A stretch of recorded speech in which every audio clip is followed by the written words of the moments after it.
सगळ्यात पहिले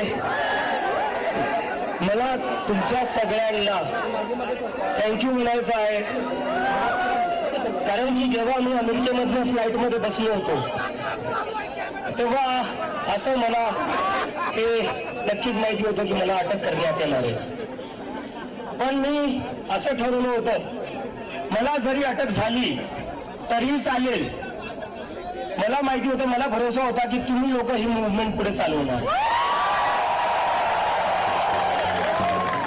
आणि ही तुमचीच ताकद होती, ही तुमचीच शक्ती होती, ज्याच्यामुळं हे लोक मला अटक नाही करू शकले. मी जेव्हा अमेरिकेवरून निघालो, माझी आई तेव्हा खूप रडत होती.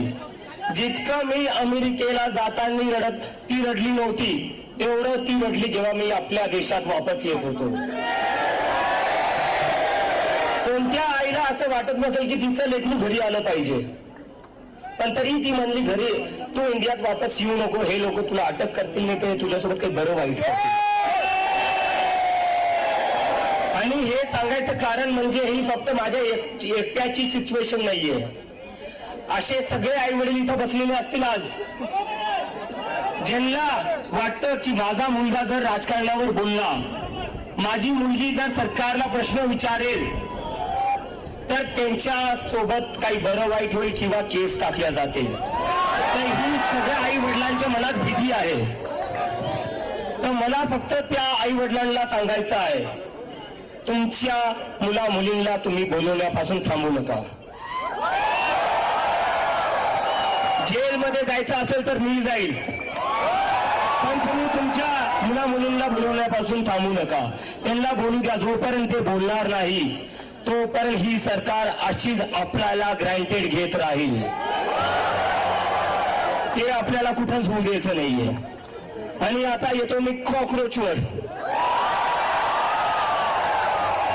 त्याच्या आधी आपण एक नारा लावू, I am cockroach, I am cockroach, I am cockroach, I am cockroach, I am cockroach, I am cockroach, I am cockroach. तर मित्रांनो,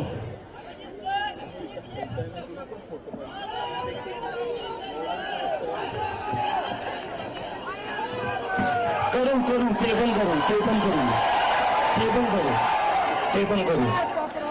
आता कॉकरोच जनता पार्टी, जेव्हा मी हे सुरू केलं, हे मजाकमध्ये सुरू झालं होतं, पण हा तुमचा असंतोष होता, हा तुमचा राग होता या सरकाराविरोधात, ज्यांनी या मजाकाला एक सिरियस मूव्हमेंट बनवून टाकलेलं आहे. So thanks to all of you for that. आणि मला जेव्हा हे सुरू झालं तेव्हा बरेचसे लोक मला इंटरव्ह्यू मध्ये विचारत होते, असतील 10 मिलियन, असतील 20 मिलियन, पण हे सगळं सोशल मीडियावर आहे, जमिनीवर कोणीही येणार नाही.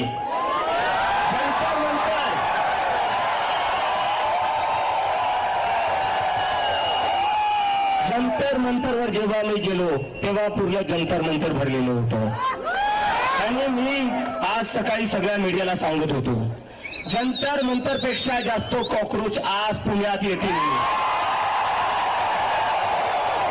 आणि पुण्याने ते करून दाखवले. जंतर मंतर पेक्षा मोठी सभा आज आपली झालेली आहे. आणि काय हे लोक जेव्हापासून ही मूव्हमेंट सुरू झालेली आहे, काय मागतोय आम्ही फक्त राजीनामा मागतोय. कशासाठी मागतोय? नीटचे 22 लाख स्टुडंट, सीबीएसईचे 17 लाख स्टुडंट, सीयूईटीचे 16 लाख स्टुडंट, एसएससी जीडीचे 40 लाख स्टुडंट, असे 1 करोड पेक्षा जास्त स्टुडंट आहे ज्यांच्या सोबत असे 1 करोड पेक्षा जास्त स्टुडंट्स आहेत ज्यांच्यासोबत अन्याय झालेला आहे. आणि तरीही कोणी जिम्मेदारी घ्यायला तयार नाहीये, तरीही कोणी राजीनामा द्यायला तयार नाहीये. तर आमचं हे म्हणणं आहे की तुम्ही कधी पण असे बिनलाजापणे तुमच्या खुर्चीवर बसून घ्याल. आणि आपल्या देशाचे जे विश्वगुरू आहेत,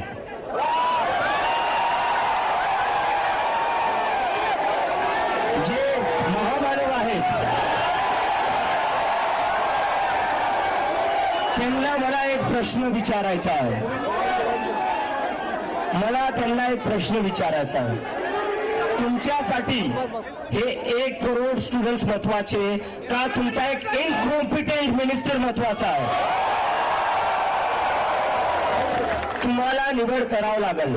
जर तुम्ही त्यांना काढणार नाही तर उद्या तुमचं ट्रान्सफर करण्यात येईल. आता अजून सहन करणार नाहीत लोक. स्टुडंट्स आत्महत्या करतायत. मी तरी आज इथे उभा आहे, तुम्ही सगळे इथं बसलेले आहेत, पण त्या आई वडिलांचं काय ज्यांच्या लेकरांनी आत्महत्या केलेली आहे? तुम्हाला आणि मला बरेचसे लोक म्हणतात की जेनझी आंदोलन करतोय, जेनझी आंदोलन करतोय. शिक्षा मंत्री कैसा हो, शिक्षा मंत्री कैसा हो, शिक्षा मंत्री कैसा हो.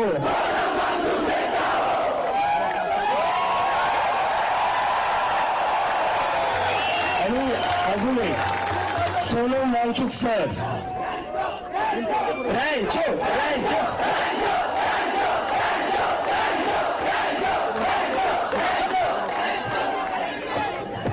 सोनम वांगचुक सर हे या देशातले सगळ्यात मोठे एज्युकेशनिस्ट आहेत.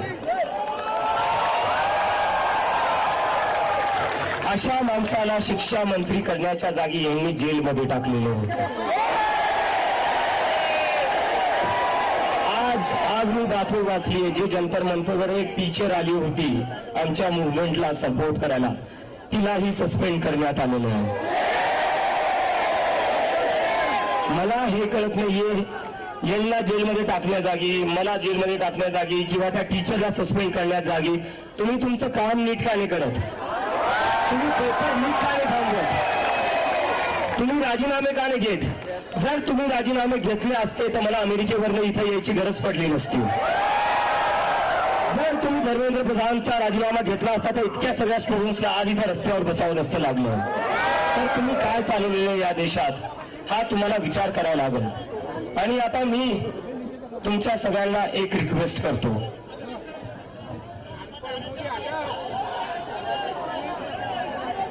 आता मला एक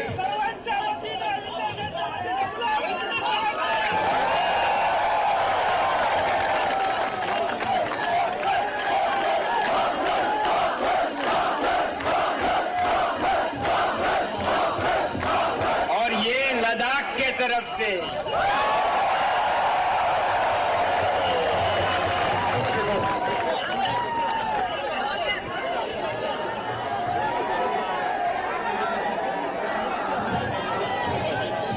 डिग्री आहे, नोकरी कुठे आहे? आता मी याच्यावर येतोय.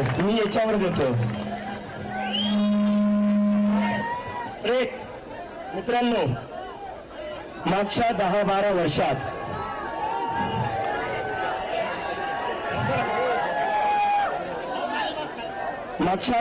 वर्षात आपल्या देशात जे राजकारण चालू आहे, जी पॉलिटिक्स चालू आहे, त्याच्यामुळे आपलं काय नुकसान होतंय हे आज आपल्याला समजतं. 10-12 वर्षापासून देशात नुसतं हिंदू मुसलमान चालू आहे. याच्याने हे करता काय? याच्याने हे आपल्याला कुठं ना कुठं मॅनिप्युलेट करताय. आपण ऍज अ सिटीजन विचार करणं बंद केलेलं आहे. आपण हिंदू किंवा मुसलमान आहे या पर्स्पेक्टिव्हने आपण विचार करतोय. त्यांना पण हेच पाहिजे, त्यांना डिवाइड करायचं आहे. कारण की जेव्हा तुम्ही स्वतःचा हिंदू म्हणून विचार करसाल, स्वतःचा तुम्ही मुसलमान म्हणून विचार करसाल, तेव्हा तुम्ही फक्त धार्मिक विषयांचाच विचार करसाल. तुम्ही एम्प्लॉयमेंटचा विचार नाही करणार, तुम्ही एज्युकेशनचा विचार नाही करणार, तुम्ही जॉब्स, महागाई याचा विचार नाही करणार. तर हे लोक 10 वर्षात त्या गोष्टीत सक्सेसफुल झालेले आहे. पण आता तुम्ही सगळे लोक इथं जमलेले आहेत, ही आपल्या सगळ्यांची जिम्मेदारी आहे की या देशात याच्या पुढे हिंदू मुस्लिमची राजनीती नाही चालणार. हिंदू मुस्लिम की राजनीति नहीं चलेगी, नहीं चलेगी, नहीं चलेगी. हिंदू मुस्लिम की राजनीति, हिंदू मुस्लिम की राजनीति नहीं चलेगी, नहीं चलेगी. कुठे ना कुठे आपण विचार केला पाहिजे, या हिंदू मुस्लिमच्या राजकारणाने आपल्याला दिलं काय? आज देशात 40 वर्षात सगळ्यात जास्त अनएम्प्लॉयमेंट आहे. कशामुळं? कारण की नुसतं हिंदू मुस्लिम मध्ये अडकून ठेवलंय, फसवून ठेवलंय आपल्याला. काय चालू आहे आपल्या देशात? हिंदू मुस्लिम चालू आहे, त्याच्यात आपल्याला भेटतं काय? रस्त्यावर खड्डे भेटत आहेत.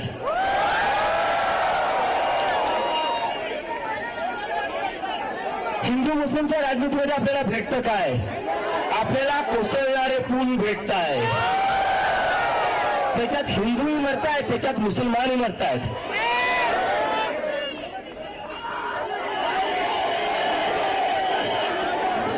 सगळं जग AI मध्ये पुढे चाललंय, सेमी कंडक्टर मध्ये पुढे चाललंय, क्लीन एनर्जी मध्ये पुढे चाललंय.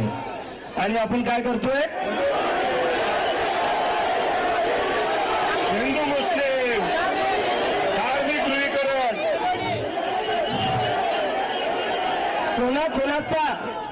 कोणाचा हिंदू मुस्लिमच्या पॉलिटिक्समुळे फायदा झालाय?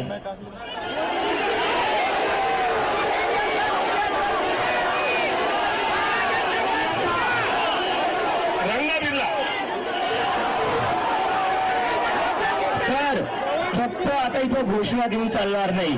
मला तुमच्या सगळ्यांकडून कमिटमेंट पाहिजे. यानंतर कोणीही हिंदू मुस्लिमच्या पॉलिटिक्स मध्ये अजिबात एंगेज करणार नाही.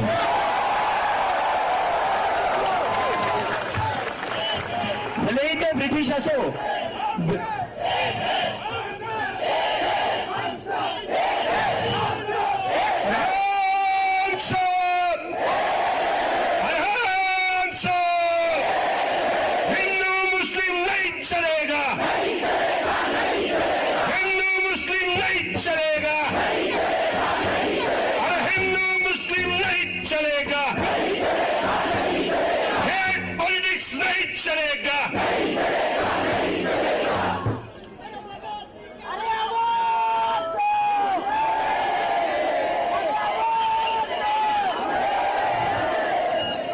आता मी येतोय का?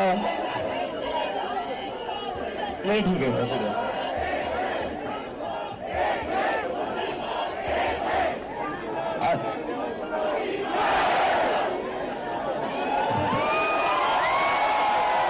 जंतर मंतरला आम्ही जेव्हा प्रदर्शन केले तेव्हा आम्ही सांगितलं होतं, धर्मेंद्र प्रधानजी रिक्वेस्ट करतो, विनंती करतो, राजीनामा द्या.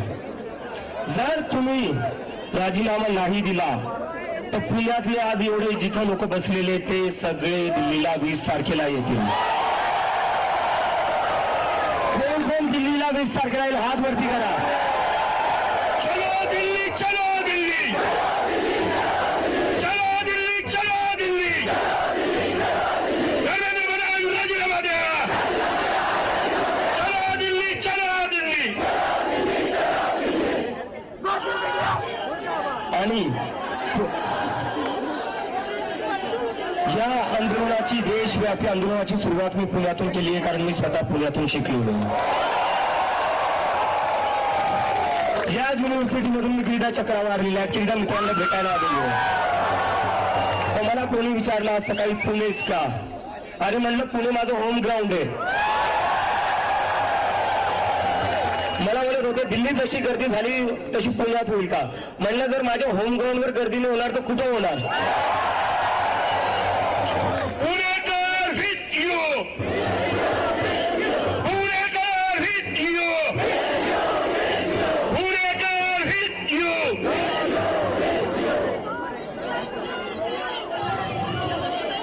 आता पुण्यातून मी जाणार आहे लखनौला, तिथून मी जाणार आहे लखनौ नंतर अमृतसरला, जयपूर, बँगलोर, जिथं जिथं गरज पडेल मी तिथं जाईल. आणि या देशातला सगळा युवा, सगळे स्टुडंट्स 20 तारखेला दिल्लीला येतील आणि धर्मेंद्र प्रधानचं रेझिग्नेशन घेतल्याशिवाय वापस जाणार आहे. 20 जूनला आपल्याला दिल्लीला यायचं आहे. आणि मी तुमच्यावर काउंट करतोय. मी अमेरिकेतून एकाच भरोशावर आले की तुम्ही सगळे लोक सोबत उभा असाल. आणि मला आता गॅरंटी आहे की तुम्ही नक्की सोबत उभा असाल. आणि आता मी एक अनाउंसमेंट, जब तक इस्तीफा नहीं होता है तब तक चलेगी.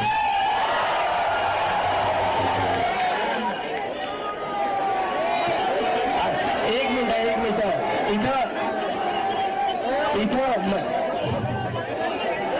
अल्टीमेटम दे दिया है, सैटरडे तक रिजाइन करिए. सैटरडे को रिजाइन नहीं करते हो तो 20 जून को हम सब दिल्ली आ रहे हैं.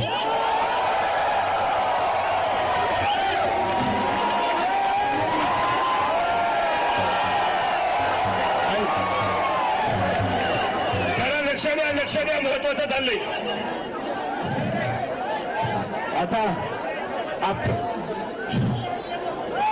आता मी थोडं मुख्यमंत्री जे आपल्याला बोलले अराजक तत्व आहेत. अरे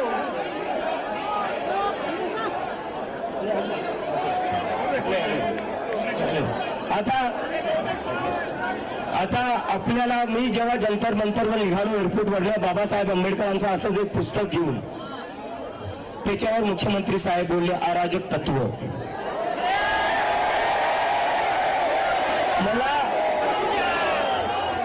मला मुख्यमंत्री साहेबांना विचारायचं आहे, जे डॉक्टर बाबासाहेब आंबेडकरांना फॉलो करतात ते अराजक आहे का? जे भीमच्या घोषणा देतात ते अराजक आहे का? आणि त्यात मुख्यमंत्री साहेब हे पण बोलले की यांनी नुसतं संविधानाचं पुस्तक पकडले, यांना संविधान माहिती नाही. त्याच्यावर मला मुख्यमंत्री साहेबांना विचारायचं आहे, संविधानात कुठं लिहिलं होतं सकाळी 5 वाजता विदाऊट मेजॉरिटी तुम्ही शपथ घेऊ शकता?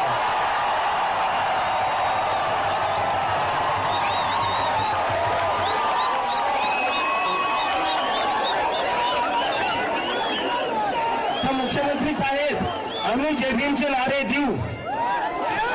जय जय जय जय जय भीम, जय जय जय जय जय भीम, जय जय जय जय जय भीम. आता मी येतो एका आपल्या अनाउन्समेंटवर.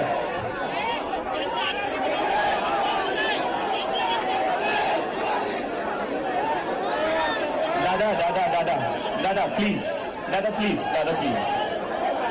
आता मी येतो आपल्या महत्वाच्या अनाउन्समेंटवर. काल मी बऱ्याचशा स्टुडंट्सला भेटलो, एमपीएससीच्या स्टुडंट्सला भेटलो, त्यांच्याही खूप तक्रारी आहे या सरकारपासून. त्याच्यावर आम्ही एक 5 पॉइंट अजेंडा, 5 डिमांड ज्या आमचा एक्झाम मॅनिफेस्टो असणार आहे, त्याच्यात आता मी तुम्हाला वाचून दाखवतो त्या डिमांड्स काय असणार आहे. पेपर लीक जेव्हा होईल तेव्हा प्रत्येक स्टुडंटला 10,000 देण्यात यावे. जर एखादी परीक्षा ऐनवेळी कॅन्सल झाली, लीक झाली किंवा पुढे ढकलली गेली तर विद्यार्थ्यांचा ट्रेन, बस, राहण्याचा खर्च आणि मानसिक त्रासाची भरपाई म्हणून सरकारने प्रत्येक विद्यार्थ्याला ताबडतोब 10,000 दिले पाहिजे. परीक्षा रिझल्ट जर एका महिन्यापेक्षा जास्त उशिरा लागला तर प्रत्येक विद्यार्थ्याला रिझल्टला जितके महिने उशीर होईल तितके महिने प्रति महिने 10,000 द्यावं लागतील. तुमचा इलेक्शनचा रिझल्ट एका महिन्यात तुम्ही लावता, तुमचा इलेक्शनचा रिझल्ट तुम्ही एका महिन्यात लावता. इलेक्शनसाठी तुम्ही स्पेशल ट्रेन काढतात, मग या स्टुडंटसाठी तुम्ही स्पेशल ट्रेन का नाही करत भरतीच्या वेळेस? का नाही करत? आणि दुसरी आता आमची मागणी, दुसरा आमचा मुद्दा, दुसरा आमचा अजेंडा, 72 तासाच्या आत बॅकअप डे री एक्झामचं तुम्ही आयोजन केलं पाहिजे. प्रत्येक मोठ्या परीक्षेसाठी आधीपासूनच एक बॅकअप डे ठरला असला पाहिजे. म्हणजे जर परीक्षा कॅन्सल झाली तर पुढच्या 72 तासाच्या आत ती पुन्हा घेता येईल. विद्यार्थ्यांना आठवडे आणि महिने पुन्हा तोच मानसिक ताण सहन करायला लावू नका.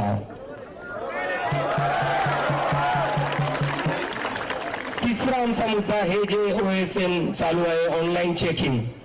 स्टुडंट्स आपल्या हाताने पेपर लिहित आहेत, चेक कसे होत आहेत? स्कॅन करून, फोटो काढून. कसं काय होणार आहे ते? तर जर पेपर स्टुडंट्स हाताने लिहित आहेत तर ते पण तुम्हाला फिजिकली चेक करावं लागतील. हे ऑनलाईन चेक करून चालणार नाही. याच्यामुळे जी धांदली झाली, जे सीबीएसई मध्ये धांदली झाली ती थांबली पाहिजे. आणि आता अजून एक मुद्दा आमचा, लेट होणाऱ्या परीक्षांसाठी वय मर्यादेत सवलत. जर तुम्ही परीक्षा लेट घेताय, तुमच्या परीक्षांचे निकाल लवकर नाही लागत आहे, त्याच्यासाठी कोणत्याही स्टुडंटचा एज लिमिट म्हणून त्याच्या ऑपॉर्च्युनिटीज गेल्या नाही पाहिजे. हे तुमचं फेलियर आहे, स्टुडंटचं नाही. हे सरकारचं फेलियर आहे. सरकारच्या फेलियरमुळे कोणत्याही स्टुडंटचे अटेम्प्ट्स कमी झाले नाही पाहिजे. आणि दुसरी आता आमची शेवटची एक जी मागणी आहे, परीक्षेच्या 7 दिवसाआधी कम्प्युटर टेस्टचं ऑडिट झालं पाहिजे. कोणाला तुम्ही टेंडर देताय, जसं एका इंडिपेंडंट बॉडी ऑडिट केलं पाहिजे. हे नाही की मंत्र्या संत्र्यांच्या मित्रांना किंवा नातेवाईकांना तुम्ही टेंडर देऊन टाकसाल. हे चालणार नाही. तर ह्या आमच्या 5 मोठ्या डिमांड आहे. आणि आता माझा एक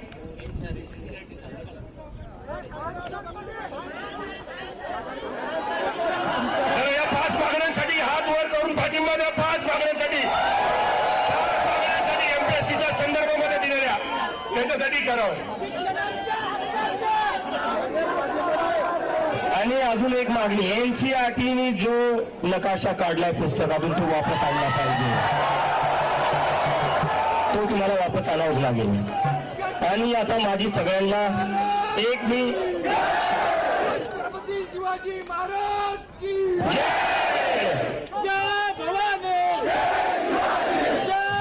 आता मी हे बोलतो की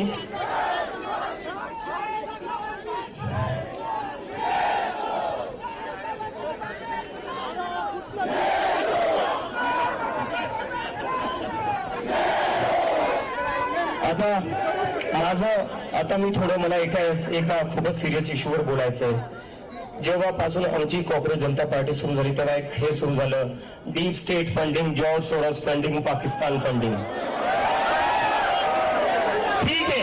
ठीक आहे, मानून घेतो एखाद्या वेळेस जे तुम्ही खोटं बोलताय. त्या वेदांचं काय, जो 17 वर्षाचा सीबीएसईचा पोरगा आहे, त्यालाही तुम्ही पाकिस्तानी बोललेले आहेत. तुम्हाला लाज वाटते? तुम्ही तुमच्या देशाच्या स्टुडंट्सला पाकिस्तानी बोलतायत. तुम्ही मला पाकिस्तानी बोलताय, तुम्ही सीबीएसईच्या स्टुडंट्सला पाकिस्तानी बोलताय. जे पत्रकार तुम्हाला प्रश्न विचारतात तुम्ही त्यांना पाकिस्तानी बोलता. जो विरोधी पक्ष अपोजिशन लढतोय तुम्ही त्याला पाकिस्तानी बोलता. ते इंडियन आहे कोण? भाजपचा आयटी सेल.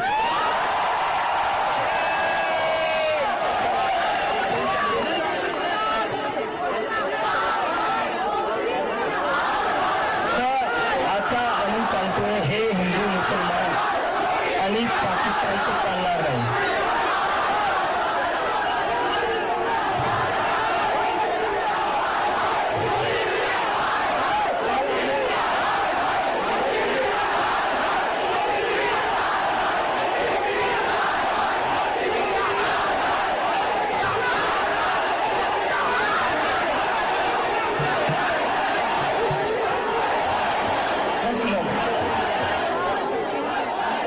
सोनू वांगचूक सरांना पण जेव्हा यांनी महिने जेलमध्ये टाकलं होतं, काय म्हणून टाकलं होतं?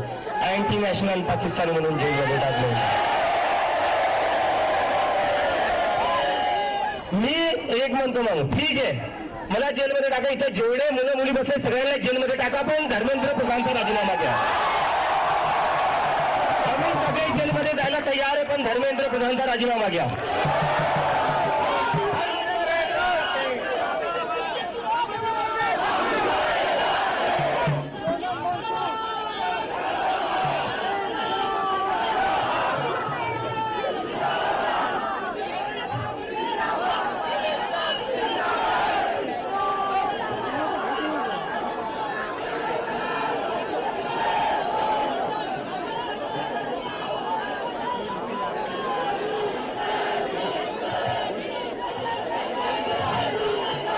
थोडं सिरियसली बोलतायत ते, शांतपणे ऐका. घोषणा थांबवा. सिरियस विषयावर बोलतो. आता बऱ्याचशा लोकांना प्रश्न पडलाय, नक्की कॉक्रोच आहे काय? कॉक्रोच आहे काय? कॉक्रोच हा एक मेसेज आहे. की या देशातला युवा तुमच्या पॉलिटिक्सला थकला आहे, तुमच्या पॉलिटिक्सवर फ्रस्ट्रेट झालेला आहे. ज्या सिस्टमवर गिव्हअप केलेला हा कॉक्रोच आहे. आणि भरपूर लोक म्हणतात कॉक्रोच गटारीत असतात, कॉक्रोच इथं असतात तिथं असतात. मी म्हणतो कॉक्रोच तिथं असतात जिथं काही सडलेलं असतं. सिस्टम सडलेलं आहे, त्याला नीट करावं लागेल आणि त्याला कॉक्रोचेस आता नीट करणार.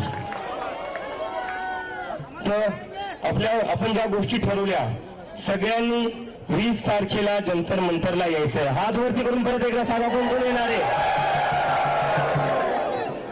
आणि परत एकदा सांगा, हिंदू मुस्लिम की राजनीति, हिंदू मुस्लिम की राजनीति,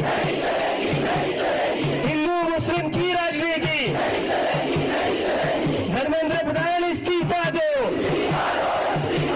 धर्मेंद्र प्रधान इस्तीफा दो, धर्मेंद्र प्रधान इस्तीफा दो, धर्मेंद्र प्रधान इस्तीफा दो, धर्मेंद्र प्रधान इस्तीफा दो, धर्मेंद्र प्रधान इस्तीफा दो, धर्मेंद्र प्रधान इस्तीफा दो, धर्मेंद्र प्रधान इस्तीफा दो, धर्मेंद्र प्रधान इस्तीफा दो, धर्मेंद्र प्रधान इस्तीफा दो.